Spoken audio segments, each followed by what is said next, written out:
Sabe, a gente costuma pensar em luz e trevas como opostos, né? Mas e se as trevas tivessem um papel fundamental no equilíbrio de tudo? Para a gente entender essa ideia, que é bem complexa, vamos mergulhar na história de um espírito que ficou conhecido como o Guardião da Meia-Noite. A questão que a gente quer responder aqui é qual é a diferença real entre o que chamam de Exu de lei e um Exu, digamos, comum.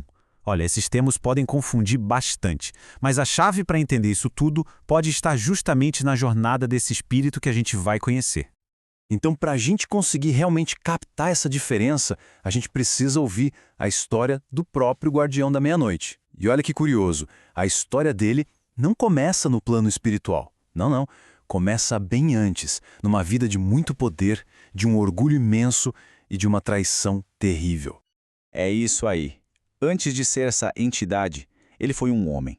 E não um homem qualquer, um barão muito poderoso. Um homem cuja queda foi selada justamente por isso. Orgulho e uma traição das mais cruéis. Vamos voltar no tempo, lá para o Brasil de uns 200 anos atrás. O nosso personagem central aqui é um barão.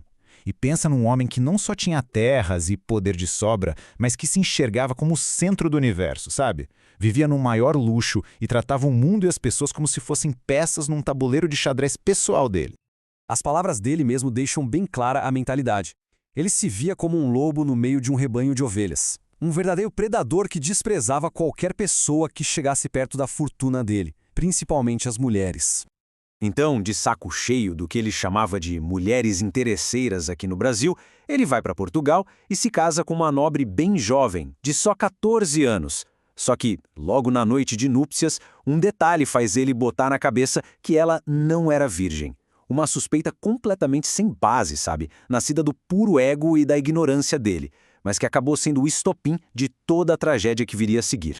E aí, como ele não podia simplesmente se livrar da esposa e causar um escândalo, ele decide ir pelo caminho da vingança. E a frieza com que ele planeja a ruína dela é de arrepiar. Na cabeça dele, o plano era simplesmente infalível.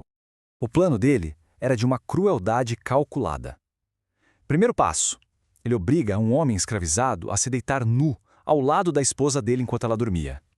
Segundo, ele combina com os amigos influentes de chegarem bem naquela hora. E terceiro, ele descobre a cena, fingindo choque e fúria. O objetivo aqui não era só se separar, era destruir a reputação dela publicamente, humilhá-la por completo. Mas, toda ação tem uma reação, e a crueldade do barão ia voltar para assombrá-lo de um jeito que ele nunca, jamais poderia ter imaginado. Ele estava prestes a mergulhar no seu próprio inferno pessoal. O plano dele funciona, entre aspas, mas o preço é terrível. O homem escravizado é morto, a esposa dele simplesmente some, e o barão, ele começa a ser consumido por uma culpa avassaladora, por pesadelos. As imagens das vítimas dele o assombram toda a santa noite, até que o corpo dele não aguenta mais. Ele vai definhando, fica paralisado na cama e um dia é encontrado assim no quarto. Só que o verdadeiro terror começa exatamente aí. O corpo dele está paralisado, mas a mente dele está completamente desperta. Preso dentro de si mesmo, ele escuta quando o declaram morto. Ele tenta gritar, se mexer qualquer coisa, mas nenhum som sai. E então ele ouve o som da tampa do caixão se fechando sobre ele. O que vem a seguir é um inferno, literalmente. Dentro daquele caixão, ele continua consciente enquanto o próprio corpo apodrece. Ele sente os vermes, ele ouve e sente dezenas de ratos famintos devorando a carne dele, até chegar nos ossos. É uma tortura que, segundo o relato dele, parece durar anos. Um estado de pura dor e terror, sem fim.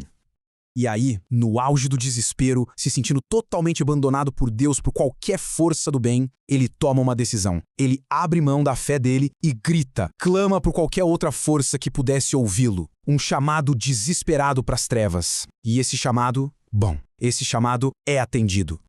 Esse grito de desespero muda absolutamente tudo. Só que a libertação que ele encontra não é bem o que ele esperava. Na verdade, é só o primeiro passo de uma jornada longa e bem diferente, de ascensão dentro da própria escuridão. De repente, uma figura esquelética aparece. Se apresenta como um príncipe das trevas. Essa entidade o arranca do túmulo. Mas olha, não é por pena não, é por puro interesse. E a primeira coisa que esse ser diz ao barão é: a partir de agora, você é meu escravo. A ironia da situação é brutal. O mesmo homem que foi senhor de tantos escravos, agora se torna um.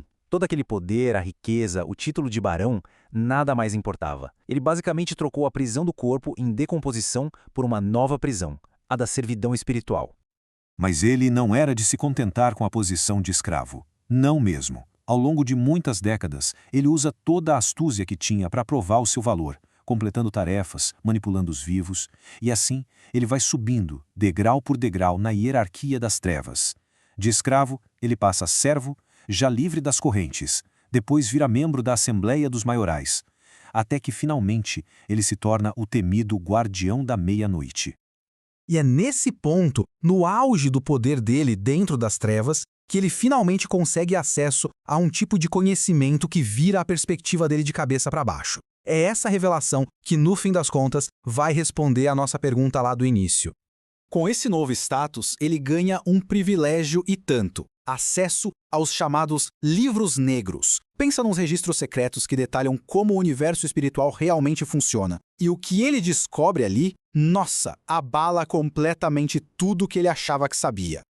Uma das primeiras fichas que caem para ele é sobre a verdadeira natureza do umbral, aquele lugar onde ele sofreu por tanto tempo. Ele entende que o umbral não é um lugar físico, um ponto no mapa espiritual. É um estado mental criado pela própria pessoa. Uma zona neutra onde cada espírito é obrigado a encarar os monstros da sua própria mente, da sua própria culpa. E ali, a única lei que vale é a de causa e efeito.